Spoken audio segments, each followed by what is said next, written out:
दोस्तों, दुनिया के सभी वैज्ञानिक भी हैरान हैं। आखिर हमारी पृथ्वी से यह कैसी आवाज आ रही है और हमारी धरती हमसे क्या कहना चाहती है। उससे पहले आइए सभी ग्रह की आवाज सुनते हैं। सबसे पहले सूरज देखते हैं कि कैसे आवाज करता है।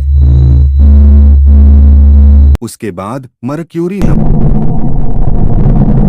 नंबर 3 वीनूस, जिसे सुनकर आपके कान फटे के फटे रह जाएंगे।